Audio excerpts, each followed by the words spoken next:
আসসালামু আলাইকুম রহমতুল্লাহ বারাকাতুহু। Good evening. আমি ইতিহাস মন্ডল বলছি। এর আগের ভিডিওতে প্রপাগান্ডা বা প্রচারণা অপপ্রচারণের কথা বলেছিলাম।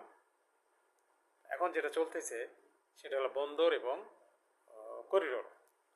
করিডোর যে দেখেন যে দেশটা বিকিয়ে যাবে, সার্বভৌমত্ব নষ্ট হবে, এরকম বলাবলি করা হইতেছে। আওয়ামী লীগ টন, যেটা ন্যারেটিভ ওখান থেকে দেওয়া হইতেছে, বাইরে থেকে দেওয়া হইতেছে। বিগত 15 বছরে পুরো দেশটা করিডোর হয়েছিল, এ ব্যাপারে কোনো বক্তব্য নেই কারণ। এটাকে আমরা দেখিনি চোখের সামনে আমাদের, নয় কি? এখন যেটা দিতে চাইতেছে সেটা যদি হাজারো ভালো হয়, কেন ইউনিট সরকার সেটা তাদের আরও 10 জনকে না জিজ্ঞেস করে দিবে? আরও যারা রাজনৈতিক দল আছে ডেফিনেটলি তাদের সবার সাথে যে কোনো ছোট হোক বড় হোক বিষয়গুলো শেয়ার করা উচিত। আমি ওই জন্য ওইভাবে এটা সমর্থন করি না, কিন্তু এর জন্য যে দেশে বিরাট ক্ষতি হবে সেটাও আমি মানি না।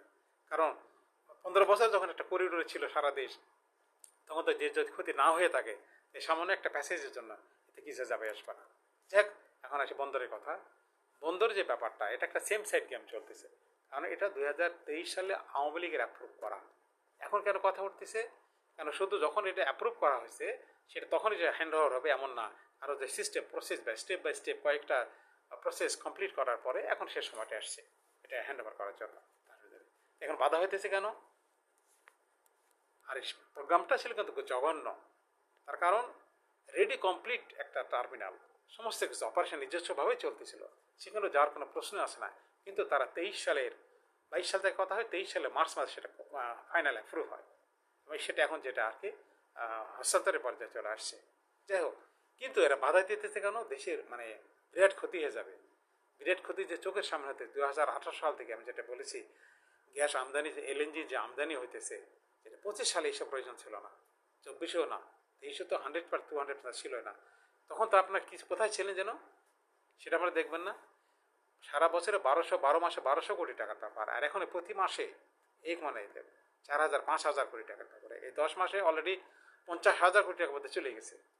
আপনারা তখন কী করতেছেন? আমরা তো স্টিল আছেন।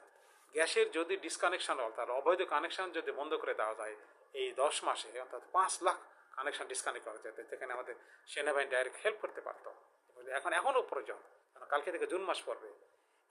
এটা যদি না করা যায় তাহলে মাঝে না কীভাবে এত অয়েল ইঞ্জিন নিয়ে আসবেন? হ্যাঁ, যেটা শুধু চুরি হইতেছে, যার 90% চুরি হইতেছে, 90% বা 80%, অর্থাৎ 12 আনে চুরি হয়ে যায়। চোরদের নিয়ে আসে আমরা দিতেছে, আমাদের কাছে টাকা কালেকশন করতেছে। দেশ দরদি হয়ে গেছেন না খুব এখানে। আপনার যেটা পাওয়ার প্ল্যান্ট, আমার ভিডিও কিন্তু বারবার বলা হইতেছে, বললাম না আমার ভিডিওতে প্রচার পায় না, আই ডোন্ট কেয়ার, কারো প্রচারের দরকার নেই। আমার 15, 16, 17, 18 জন লোক ভিডিও দেখলে হবে, এখানে 5-6 জন লোক যদি অ্যাকশন যায়। কারণ যেভাবে বিভিন্ন বিষয় নিয়ে অ্যাকশন অপপ্রচার করে নিয়ে, ভুয়া নিয়ে যেভাবে অ্যাকশন করা হয়েছে, সেটা যদি অরিজিনালটা নিয়ে অ্যাকশন করা যেত, দেশ ঘুরে দাঁড়াবে। খেয়াল করতে হবে 23 সালে অ্যাপ্রুভ করা যে জিনিসটা যা করবে, সেই সরকারের অধীনে যারা ছিল তারা তখন কোনো কিছুই বলে নাই, এখন এসে কথা বলতেছে।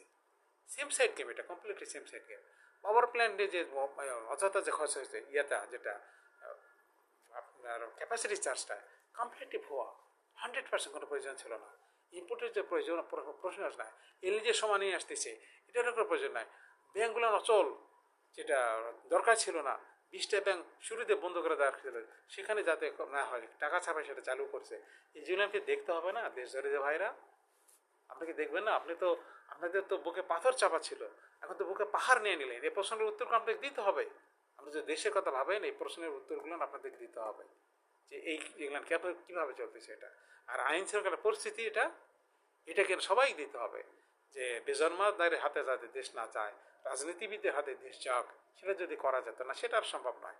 কারণ স্টুডেন্টের উপর একটা আশা ছিল, তারা এখন ওই কামরুল নসরুল কাদের এদের অনুসারী হয়ে গেছে, এদের পীর ওস্তাদ এখন তারা, তাদের ফলো করছে, জাঁকজমকপূর্ণ জীবন তারা এখন কাটাবে। সো এই দেশের আর কোনো আশা নাই। তবুও আমি আশা রাখি আর কি, আমার কাছে সে ক্যালকুলেট না আসে, আমি গজ ফুট ইঞ্চি দিয়ে কথা বললাম, শের কেজিতে আমি মেপে মেপে কথা বলতে পারবো। এই দেশ ঘুরে দাঁড়াবে, কিন্তু প্রচারণা করবেন না, অপপ্রচার চালাবেন না।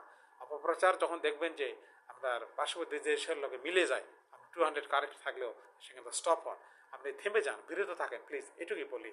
আর পরবর্তীতে আরও কথা বলবো একদম 1 by 1, দেশটা কীভাবে ঘুরে দাঁড়াবে ইনশাল্লাহ। একটু কষ্ট করে হলে, বিরক্তি করে হলেও আমার সঙ্গে একটু থাকেন, আমারটা দেখেন এবং সঠিক সময়ে সঠিক পদক্ষেপ নিতে।